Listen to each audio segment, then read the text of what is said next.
Welcome top news today. More than 100 years ago, in a far-off land in a forgotten war, nearly 50 American troops died after a fierce battle in the village of Balangiga in the Philippines. American troops embarked on a brutal campaign of retaliation after the battle and brought 3 bells from the village back to America. Today, a new fight is emerging over these 3 church bells of the Philippine-American War, which have inherited different meanings from different groups. For Filipinos, they are a symbol of resistance against a violent American occupation, one estimated to have killed 200,000 to 600,000. For many American veterans and veterans groups, the bells represent the valor of the 48 U.S. troops killed in action that day and the 4,374 Americans killed through the war. For years, lawmakers in Wyoming, where 2 of the bells are kept, prevented return of the bells through amendments to the National Defense Authorization Act. However, new language in the most recent defense spending bill allows President Donald Trump to return them to the Philippines, a potential move that has been cheered by activists hoping to send the bronze relics back to their original owner.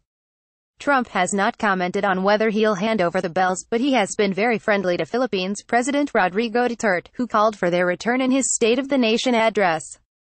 The bells' fate did not come up in their most recent meeting, according to Filipino media.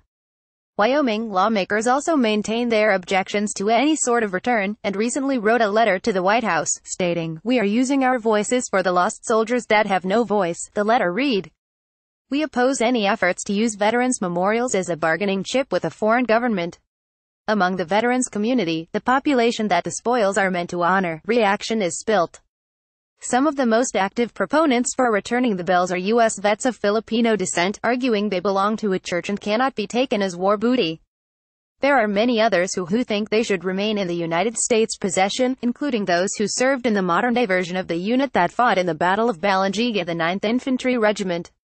American survivors of the Balangiga massacre pose with a Balangiga bell. Photo taken in Calbayog, Samar, in April 1902. Straddling the middle is Jean Wall, whose father is a Balangiga battle survivor. She once supported keeping the bells, but now supports their return back to the Philippines under certain conditions. Much of what is known about Balangiga is due to Wall's research group. She grew up hearing the story of the brutal campaign from her father, Adolph Gamblin, who served in the army. She remembers the scars her father bore on the top of his head and down his back, painful reminders of the day of the ambush. The Balangiga massacre. Private Adolph Gamblin arrived off the coast of Balangiga on August 11, 1901, with the 9th Infantry Regiment. After entering the Spanish-American War, the United States occupied its colony in the Philippines with the help of local rebels. The United States decided to keep the islands instead of granting independence, triggering an insurrection that descended into guerrilla warfare. On Sept. 28, 1901, Filipino rebels with machetes had snuck into town wearing women's clothing and ambushed the 9th during breakfast. A force of 34 rushed out from the church while another group of around 500 cut off all escape routes. Survivors recalled hearing the ringing of church bells, possibly to signal the attacker to call for reinforcements. The attack was over in little more than 20 minutes, and 48 of the company's 78 men died. Only 3 escaped without wounds. American troops returned to Balangiga, set the town on fire, and later bombarded the town with cannons. After the Battle of Balangiga ended 1901, American troops under Gen. Jacob Smith created a howling wilderness under orders to kill any male over the age of 10. Historians have long said as many as 50,000 Filipinos, although the number greatly varies, were killed in this retaliatory campaign, although others like Wall have disputed these numbers and have called them and other casualty numbers from that war inflated. Troops out of Wyoming captured 2 of the town's bells and brought them back home. The 9th took one more, believed to be the bell rung during the battle, and took it back to upstate New York. It followed the 9th to Camp Red Cloud in South Korea, where it currently resides. It was in South Korea that many veterans of the modern-day 9th, known as Manchus, encountered the memento and its history. It's these soldiers who say the Balangiga bell is one of the unit's most cherished relics and should not be returned. Bad deeds either side. Manchus take their history and heritage very seriously, said M.Y.K. Stender, who said he touched the 9th's bell when it was at the unit's battalion headquarters in South Korea in 1996. "I doubt you'll find too many in favor of giving the bell up. I understand the desire for the bell to be returned," Stender said, "but in my opinion it should not. It serves as a reminder to the men who currently serve of the sacrifices of those that came before, and also as a reminder that the regiment has at times overcome seemingly insurmountable obstacles. 2 Balangega bells exhibited at Fort D.A. Russell, now F. E. Warren Air Force Base, Clifton, Trinidad. An American of Filipino descent, served in the 9th as a physician assistant officer from 1989 to 1993. His grandfather fought against the Spanish and the Americans and may have even fought against the 9th back then, he told Task Purpose. He thinks his grandfather would want it to remain where it is. Having roots there, you'd think I'd say return them, but I'm not of that opinion. Trinidad said, "It is just part of the past. A part of history. Bad deeds either side, better left to history. Despite this bloody history, the unit should not return the bells at this point, and not to deter it unless he improves his human rights record," said Eric Burke, who served with the modern 9th in Iraq and was the unit's regimental guide on bear. Obviously, from a moral standpoint, the Filipino Wars were not the high point of the regiment's legacy, the 30-year-old veteran said. There's nothing about that conflict that was anything more than tragic in every single particular.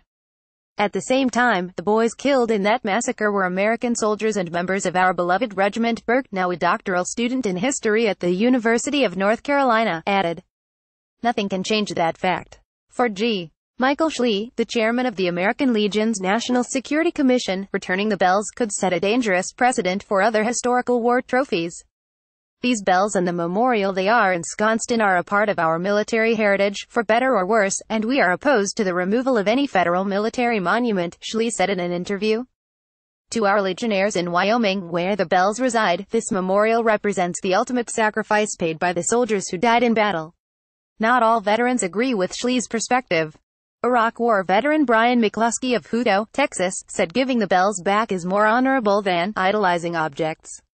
Showing them that we can love those 50,000 Filipinos as much as the 48 Americans by giving back those bells is for sure the answer. McCluskey, who served in the 9th, told Task Purpose. In fact, I'm positive that would honor the 48 Americans. I wouldn't want my brothers fighting over objects.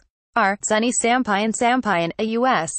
Air Force veteran who began working as an activist to return the bells in 1997 and is now envoy of the Catholic Church, says if the United States does not return the bells, the Church may have to sue. The current round of negotiations may be the last before the nuclear option of a lawsuit. While the Department of Defense in the past has stated the bells are federal property, the Catholic Church argues they are protected religious objects, and, in 2003, sent a letter supporting their return. Sampayan said he visited Arlington National Cemetery on the anniversary of the battle and resolved to find the graves of some of American generals involved in the Philippine-American War. At one point, he found the gravesite of Gen. Smith, commander of the retaliatory campaign after Balangega. He stayed at Smith's grave maybe 3 or 5 minutes. At first I was bitter, because he was the one that ordered to turn Samar into a howling wilderness. Sampayan said. He said he went to the graves of several generals from that war that day. He didn't want to come back home knowing he still had anger inside him, so he had a conversation with the generals. He wanted to forgive them. Asked what he said to the generals, Sampayan said, I told them that I know we can't take back what happened. It's tough to find peace, it's tough to find forgiveness. Over the phone, Jean Wall said today she believes bells should be split up, one in South Korea, one in Wyoming, and one in the Philippines. Her father and other survivors of the battle never cared about bells, Wall said. When the soldiers came to her father's house to talk, it was often about the difficulty of obtaining benefits. It's not the bells we should be concentrating on, it's the men. Wall said. Why are we fighting over the bells?